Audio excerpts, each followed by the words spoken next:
Amazon आज दुनिया की सबसे बड़ी कंपनियों में से एक। पर यह बना कैसे? देखिए, ये कोई किस्मत का खेल नहीं था। ये कहानी एक गैराज से तो शुरू हुई, पर यह जुनून की कहानी कम और एक बेहद सटीक डेटा पर आधारित ब्लूप्रिंट की कहानी ज्यादा है। चलिए जरा खोद कर देखते हैं इस साम्राज्य की नींव को। 2300%। जी हाँ, सही सुना। ये कोई टाइपिंग की गलती नहीं है। साल 1994 में वर्ल्ड वाइड वेब इसी विस्फोटक रफ्तार से बढ़ रहा था। और ये सिर्फ एक नंबर नहीं था, ये वो चिंगारी थी जिसने जेफ बेजोस का ध्यान अपनी ओर खींच लिया। सोचिए, जेफ बेजोस वॉल स्ट्रीट की अपनी आरामदायक नौकरी में बैठे थे और उन्होंने डेटा की इस सीधी खड़ी चढ़ाई को देखा। उनके लिए ये किसी मॉडर्न जमाने की गोल्ड रश से कम नहीं था। एक ऐसी डिजिटल जमीन जिस पर अभी तक किसी का कब्जा नहीं था। और बेजोस वो पहले इंसान थे जो फावड़ा लेकर पहुंच गए। तो इस मौके को बेजोस ने किसी इमोशन से नहीं, बल्कि एकदम ठंडे दिमाग और कैलकुलेशन से परखा। पर सवाल ये था, बेचेंगे क्या? इसका जवाब शायद थोड़ा हैरान करने वाला है। ये दिल की आवाज सुनने वाला मामला था ही नहीं, ये तो सीधा सीधा गणित था। बेजोस ने 20 प्रोडक्ट्स की एक लिस्ट बनाई और उन पर एक के बाद एक फिल्टर लगाना शुरू किया। 19 प्रोडक्ट्स उस दौर से बाहर हो गए। आखिर में सिर्फ एक बचा, जिसमें सफलता की सबसे ज्यादा गणितीय संभावना थी, किताबें। तो किताबों में ऐसा क्या खास था? अरे सब कुछ पैमाने का खेल था। एक असली दुकान में आप कुछ 1000 किताबें रख सकते हैं ना, लेकिन एक ऑनलाइन स्टोर में लाखों, और साथ ही किताबों को देश में कहीं भी भेजना बहुत सस्ता था। ये पारंपरिक रिटेल पर एक ऐसी बढ़त थी जिसे कोई भी नजरअंदाज नहीं कर सकता था। अगला कदम था लोकेशन, लोकेशन, लोकेशन। और अमेज़न के लिए ये जगह बनी सिएटल, लेकिन उन वजहों से नहीं जो शायद दिमाग में आ रही होंगी। पहली वजह, माइक्रोसॉफ्ट की वजह से वहां टेक टैलेंट की कोई कमी नहीं थी, और दूसरी, वॉशिंगटन की कम आबादी की वजह से वो ज्यादातर अमेरिकी ग्राहकों से सेल्स टैक्स लेने से बच सकते थे। एक बेहद सोचा समझा दाव।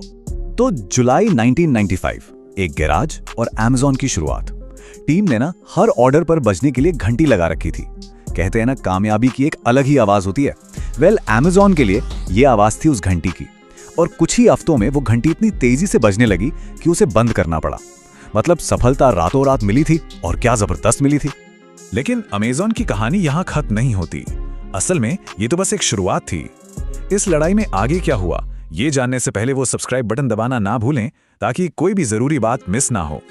अब आता है बेजोस का master stroke, get big fast.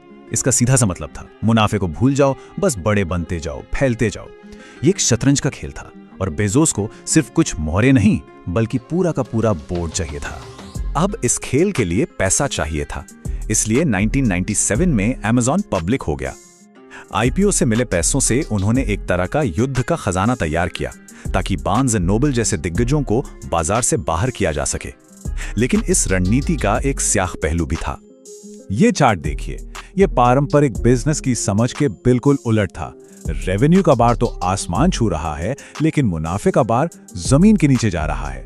मतलब वो जितना ज्यादा पैसा कमा रहे थे, उतना ही ज्यादा गवा भी रहे थे। लेकिन ये सब प्लान का हिस्सा था। और यही तो असली खेल था।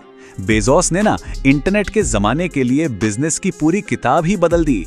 यहाँ पर घाटा कोई कमजोरी नहीं था, वो एक हथियार बन चुका था। एक ऐसा निवेश जिससे वो बाजार पर कब्जा कर सकें और अपनी शर्तों पर खेल सकें। तो वो पैसा जला नहीं रहे थे, वो असल में एक साम्राज्य की नींव रख रहे थे। और फिर साल 2001 में .com बबल फट गया। टेक की दुनिया ताश के पत्तों की तरह ढह गई। वॉल स्ट्रीट ने तो बेजोस को नाकामयाब तक घोषित कर दिया था, और सबकी नजरें अमेज़न पर थीं, ये देखने के लिए कि क्या वो भी डूब जाएंगे।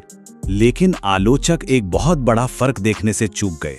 ये रेत पर बने घर और चट्टान पर बने घर के बीच का फर्क था। जब दूसरी कंपनियां सिर्फ हवाई बातों पर पैसा उड़ा रही थीं, अमेज़न चुपचाप अपना खजाना असली चीजों में लगा रहा था। बड़े बड़े गोदाम, एक मजबूत डिलीवरी नेटवर्क, और सबसे बढ़कर ग्राहकों का भरोसा। तो जब तूफान आया तो सिर्फ चट्टान पर बना घर ही खड़ा रहा। अमेज़न क्रैश में बच गया था, और अब उसकी नींव पहले से कहीं ज्यादा मजबूत थी। लेकिन बेजोस का काम अभी खत्म नहीं हुआ था। सच तो ये है, वो तो भी शुरू कर रहे थे। अब अमेज़न को सिर्फ एक ऑनलाइन दुकान नहीं, बल्कि एक टेक्नोलॉजी कंपनी बनाने का समय आ गया था। उन्होंने सर्च इनसाइड द बुक जैसी टेक्नोलॉजी लॉन्च की, और फिर कुछ ऐसा किया जिसने सब कुछ बदल दिया। उन्होंने Amazon वेब सर्विसेज यानी AWS की शुरुआत की। इस एक कदम ने Amazon को रिटेलर से इंटरनेट की रीढ़ की हड्डी बना दिया। इसे ऐसे समझिए जैसे कोई बिजली कंपनी न सिर्फ आपके घर को बल्कि पूरे शहर को बिजली देने लगे। Amazon अब वो प्लम्बिंग बन गया था जिस पर नेटफ्लिक्स से लेकर नासा तक सब निर्भर थे। जरा सोचकर देखिए, सालों तक दुनिया आपको कहती रहे कि आप नाकाम हो रहे हैं और आप सिर्फ अपनी सोच पर भरोसा करते रहें। इसके लिए एक अलग ही तरह का जिगरा चाहिए। जैसा कि बेजोस ने खुद कहा था, मानसिक रूप से मैं साहसी हूं। ये एक ऐसी हिम्मत थी जो लंबे खेल पर दांव लगा रही थी। आखिर में द एवरीथिंग स्टोर आज इसलिए खड़ा है क्योंकि इसके पीछे एक सीधा सा नियम था। हर फैसला ग्राहक को ध्यान में रखकर लो और हर दांव सोच समझकर डेटा के आधार पर खेलो। ये कोई कला नहीं थी, ये विज्ञान था और नतीजे आज हम सबके सामने हैं। और ये हमें सोचने पर मजबूर करता है, अगला Amazon क्या है? वो कौन सा अगला सोचा समझा दांव होगा जो हमारी दुनिया को बदल कर रख देगा? और क्या हम उसे पहचान पाएंगे जो वो हमारे ठीक सामने होगा?